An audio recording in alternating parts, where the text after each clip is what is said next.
Bonjour à toutes et bienvenue sur le podcast de la femme victorieuse. Mon prénom c'est Jessie. Donc aujourd'hui nous allons parler de la terre promise. Nous allons parler de cette étape où tu passes d'un niveau à un autre avec le Seigneur. Allez, on commence tout de suite. Alors ce sujet, la terre promise, c'est ce que le Seigneur a mis sur mon cœur et j'ai fait des vidéos. Est-ce que j'ai fait des vidéos sur ça? Non, le live en fait, le live de cette semaine. Pour tout te dire, j'ai commencé à enregistrer ce podcast la semaine dernière, je crois. Mais je n'ai pas eu le temps de terminer, en tout cas de travailler sur l'enregistrement. Et entre-temps, j'ai eu le temps de publier des vidéos. Et notamment le live que j'ai fait hier.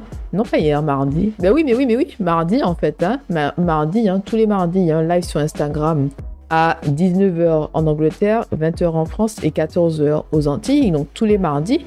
Et j'ai parlé justement de la terre promise. Et c'est vraiment ce que le Seigneur a mis sur mon cœur cette semaine et la semaine dernière. Donc nous allons poursuivre sur ce thème-là. Et quand on parle de terre promise, on peut penser au peuple israélite qui étaient dans une situation d'esclavage. Le Seigneur les a délivrés et le Seigneur les a conduits sur leur terre promise. Donc on peut vraiment penser à ça. Ou encore l'histoire de Joseph qui illustre vraiment notre cheminement avec Dieu d'un point A à un point B. Donc, tu sais, dans Deutéronome chapitre 28, il y a une partie les bénédictions, il y a une partie aussi les malédictions. Donc, en général, on s'arrête aux bénédictions, mais si tu continues un peu plus bas, tu vas voir qu'il y a les malédictions aussi. Et c'est écrit que je suis la tête et non la queue, je suis au-dessus et non en dessous. Donc, c'est écrit tout ça. Sauf qu'il faut savoir que le Seigneur, en fait, nous aide à passer, à avancer, à évoluer de niveau en niveau. C'est-à-dire qu'on commence toujours quelque part d'un point A pour arriver à un point B. Mais quand on commence, on est en bas, on n'est pas en haut. Et ce qu'il faut savoir aussi, c'est que le Seigneur s'oppose aux arrogants. Et quand le Seigneur s'apprête à te bénir, il y a toujours une préparation. Il va t'apprendre à être humble, à écouter sa voix, à prier. Enfin, peu importe ce que c'est, mais il y a vraiment une préparation. Le Seigneur ne te donne pas les bénédictions sans te préparer avant de recevoir les bénédictions. Le Seigneur ne te place pas, ne te positionne pas sur ta terre promise avant cette saison de préparation et cette saison de test également. Il y a vraiment une saison de préparation, de test avant de voir la saison de manifestation, c'est-à-dire cette saison où tu vois les promesses de Dieu se réaliser. Cette saison où tu reçois les bénédictions de Dieu. Cette saison où le Seigneur t'élève. Tu es élevé par Dieu lui-même. Il te place sur des lieux élevés. Et il te place là, c'est aussi parce qu'il te fait confiance. Parce que le Seigneur t'a poli tel un diamant. Parce que le Seigneur t'a fait passer par le feu et par l'eau. Donc quand je dis passer par le feu et par l'eau, c'est-à-dire que le Seigneur, il t'a fait passer en fait par des saisons de souffrance. Donc c'est écrit dans le psaume 66, verset 12. Nous avons traversé le feu, nous avons dû passer par l'eau, mais tu nous en as fait sortir pour nous conduire à l'abondance. Donc le Seigneur nous fait traverser des saisons difficiles, des saisons de souffrance pour nous conduire à l'abondance.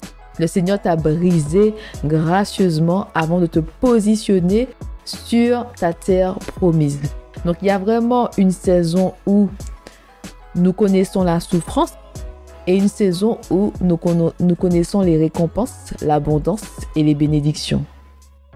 Maintenant, je vais utiliser l'histoire de Joseph pour vraiment te montrer qu'il y a un cheminement avec Dieu avant d'arriver sur sa terre promise. Alors, pour faire court, pour l'histoire de Joseph, Joseph vit avec ses frères, son père et les femmes de son père. Et il y a beaucoup de jalousie parce que justement, il est l'enfant préféré de Jacob. Donc, Jacob, c'est le nom du père de Joseph. Et en fait, Joseph va faire deux rêves. Il va raconter ces deux rêves à sa famille. Et dans ses rêves, en fait, la signification, c'est qu'il va gouverner, que sa famille va se mettre à genoux devant lui et tout. Et ça attise encore plus la jalousie de ses frères. Il y a déjà, en fait, ce climat hostile, on va dire, dans la maison parce que il y a de la jalousie. les frères de Joseph sont jaloux de lui parce qu'il est le préféré de Jacob, le père de Joseph. Mais il y a une raison pour laquelle il est le préféré. Si tu lis les différentes histoires d'Abraham, d'Isaac et de Jacob, tu comprends pourquoi il préfère Joseph. Il y a vraiment quelque chose derrière ça. Il y a vraiment une raison pour laquelle il préfère son fils Joseph. Donc, ses frères sont jaloux et tout, et ses frères décident un jour de faire quelque chose contre Joseph. Donc, ils décident de le tuer, mais il y a un des frères qui dit non, on va pas le tuer et tout, on va pas quand même faire ça et tout. Donc, ce qui fait qu'ils vont le vendre comme un esclave, et ils vont dire à leur père que Joseph, il a été tué par une bête sauvage et tout. Et ils ont mis en fait du sang sur la tunique de Joseph, la tunique que le père de Joseph lui avait donnée. Ils ont rapporté la tunique à Jacob. Et donc, Joseph se retrouve esclave dans la maison de Potiphar. Donc, quand on se met à la place de Joseph, on voit en fait les différentes étapes qui nous ont conduit à l'esclavage. On va dire ça comme ça. Qui nous ont conduit à la servitude. Quand on lit l'histoire dans la Bible, on peut passer sur les détails comme ça. Mais en vérité, si ça t'arrive à toi, tu vas vraiment voir que d'abord, j'ai souffert à cause de la trahison. Cette trahison, mes frères m'ont trahi. Donc d'abord, il y a la trahison. Ensuite, il y a un autre traumatisme. J'ai été vendu comme esclave. Je perds tous mes droits, je perds ma liberté. Et on me vend tel un esclave ou tel un servant. Tu vois? Ensuite, tu te retrouves sur une terre inconnue. Tu te retrouves dans une maison où tu ne connais personne au final. Donc, c'est encore un autre traumatisme. C'est que ça veut dire que tu peux passer vraiment de traumatisme en traumatisme, de souffrance en souffrance. Dans ta vie, tu vas voir que d'abord, trahison. Ensuite, on me vend. Donc, encore un autre traumatisme. Et comme je te dis, tu te retrouves dans la maison de quelqu'un que tu ne connais pas et tu sers Potiphar. Mais même dans cette étape difficile de sa vie, Dieu était avec lui et il s'est retrouvé à être le second de Potiphar. Donc, il gérait tous les biens de Potiphar. Et après, ce qui se passe, c'est que la femme de Potiphar avait des vues sur Joseph. Joseph était un bel homme. Elle se dit, bon, écoute, voilà. Elle fait des avances à Joseph, mais Joseph craint le Seigneur. Et il ne veut pas trahir aussi Potiphar qui lui fait confiance avec tous ses biens. Mais par la suite, la femme de Potiphar va crier un jour. Elle va encore faire des avances à Joseph. Joseph va la repousser et puis elle crie et puis elle dit « Oui, il a essayé d'avoir des relations sexuelles avec moi. » Donc Joseph se retrouve en prison. Donc est-ce que tu vois les différentes étapes qui ont conduit Joseph à la prison? C'est différents malheurs qui le frappent en fait. C'est différents traumatismes parce qu'il a fait quelque chose de juste. Il a dit que je ne veux pas avoir des relations sexuelles avec cette femme. Je ne veux pas trahir Potiphar et je ne veux surtout pas trahir le Seigneur. Je ne veux surtout pas faire quelque chose qui va à l'encontre de Dieu. Tu sais, ça peut nous arriver à toutes d'être dans une situation comme celle de Joseph où nous savons ce que nous devons faire. Nous savons la décision que nous devons prendre, une décision de droiture, une décision de justice aux yeux de Dieu. Et nous prenons les bonnes décisions et des malheurs nous frappent. On a fait les bonnes choses, mais les malheurs nous frappent. Donc ça peut vraiment nous arriver à nous toutes, en fait, d'être dans une situation où nous prenons les bonnes décisions aux yeux de Dieu, mais s'ensuit en fait un malheur, tout simplement. Il a pris la bonne décision et il s'est retrouvé en prison. Joseph a choisi de faire ce qui était juste et bon et il s'est retrouvé en prison. Tu vois, et ça nous rappelle vraiment qu'en toutes circonstances, nous devons choisir la justice et la droiture de Dieu. Nous devons faire ce qui est juste et bon pour le Seigneur. Donc, il se retrouve en prison. Et ensuite, après ça, il va interpréter les rêves je crois que c'est du chef des boulangers ou des chefs des boissons en prison, quand il a 28 ans. Et ça, c'est une opportunité pour lui parce qu'il se dit que voici des personnes qui sont à côté de Pharaon. Et il dit à ces personnes-là, avant de sortir de prison, ne m'oubliez pas, faites-moi sortir de là. Et il se passe 2 ans avant que l'opportunité se présente pour qu'il puisse vraiment sortir de prison. 2 ans, c'est-à-dire qu'à 28 ans, il a eu de l'espoir, il y a eu une lumière. Je vais sortir de la prison. Le Seigneur m'a pas abandonné, je vais sortir de la prison. Est-ce que ça t'est déjà arrivé ça? Tu attends sur le Seigneur, tu pries, tu es dans une situation de souffrance et puis Il y a quelque chose qui se passe et tu te dis, oh là là, peut-être que c'est ma porte de sortie et finalement la porte, elle ne s'ouvre pas. Il y a la déception, hein. La déception, tu peux te retrouver en pleurs parce que tu t'es dit, oui, c'était une opportunité et finalement la porte ne s'est pas ouverte. Il attend 2 ans avant de sortir de prison et Dieu lui a donné ces 2 rêves-là avant l'âge de 17 ans ou à 17 ans. Et il a dû attendre ses 30 ans pour être positionné dans le palais de Pharaon. Donc tu vois, c'est vraiment différentes étapes qui te conduisent à ta terre promise. C'est différentes étapes qui te conduisent à cette autre dimension, à cet autre niveau. Maintenant, c'est la même chose pour David, hein, le roi David. Il a été oint par Samuel entre 10 et 15 ans. Et il a été roi de Juda à l'âge de 30 ans. Et ensuite, 7 ans et demi après, il a été roi d'Israël aussi. Donc, il y a vraiment cette attente-là. Et tu te dis que si tu as été roi, ben, tu es roi tout de suite. Donc, Samuel le prophète vient te dire que, voilà, que tu es le roi que le Seigneur t'a choisi. Mais il y a quand même, en fait, cette attente-là, cette préparation. Le Seigneur utilise vraiment toutes les étapes de notre vie pour nous préparer à notre terre promise. Pour nous préparer à notre destination, destination. Le Seigneur utilise toutes les étapes de nos vies pour nous préparer. Et quand on marche avec le Seigneur, c'est ça, c'est vraiment la difficulté parce qu'on se pose beaucoup de questions. Et moi, je me rappelle qu'il y a des années, j'étais à Londres et j'ai dit à Dieu, mais qu'est-ce que je fous là, quoi? J'ai dit, ça fait 5 ans que je suis là. Je ne vois toujours pas ma situation s'améliorer comme je veux. Pourquoi je perds mon temps ici? J'ai dit à Dieu qu'en 1 an, j'aurais pu franchement changer de situation en étant en Martinique. J'ai dit, il me suffit juste de rentrer en Martinique, de trouver un CDI. Et si tu es des Antilles, tu sais que parfois c'est difficile de trouver un travail. Le travail que tu veux en tout cas. Tu trouves du travail, mais pas forcément le travail que tu veux. Mais j'ai dit à Dieu, moi je suis prête à rentrer en Martinique. Ça prendra le temps que ça prendra pour que je puisse trouver le travail que je veux. Mais je vais progresser dans ma vie. Mais là, j'étais à Londres. Il me dit, ok, je te positionne à Londres, ok. J'ai dit, mais j'ai pas l'impression que ma vie est en train de changer. J'ai l'impression qu'on est en train de faire du surplace ou qu'on est en train de reculer là. Mais qu'est-ce qui se passe ici? Et c'est vrai que des fois, on ne reconnaît pas finalement que le Seigneur est en train de nous changer dans certaines étapes.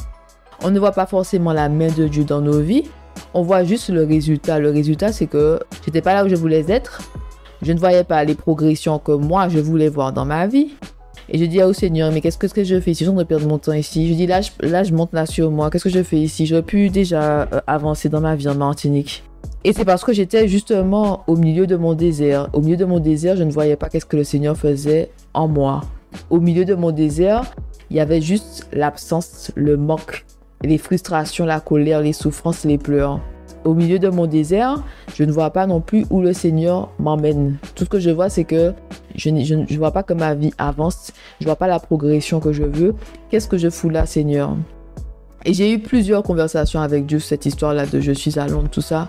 Parce que le Seigneur ne m'a pas dit non plus que l'Angleterre, c'est le pays de ma destinée. Il ne m'a pas dit ça. S'il m'avait dit ça, j'aurais dit, bon, tu sais quoi? Laisse-moi faire mes valises là, je rentre en Martinique. Parce que je n'étais pas non plus prête à entendre ça. Dieu m'a dit ça. Avant, je dis, bon, écoute, j'aime bien ça, mais il faut trouve-toi quelqu'un d'autre. Hein? Moi, je ne vais pas me sacrifier comme ça. Je vais très faire mes valises et je vais rentrer en Martinique. Et je n'étais pas non plus soumise à Dieu comme ça. Donc, pour moi, en fait, je me suis dit, je ne vois pas l'intérêt. Mais dans ma tête, à l'époque, je pensais que je devais rester là quelques années. Et qu'à un moment, le Seigneur m'aurait dit, c'est bon, tu peux rentrer en Martinique. Mais ce jour n'est jamais venu. Je suis toujours à Londres. Donc voilà, mais dans notre désert, nous ne savons pas qu'est-ce qui se passe.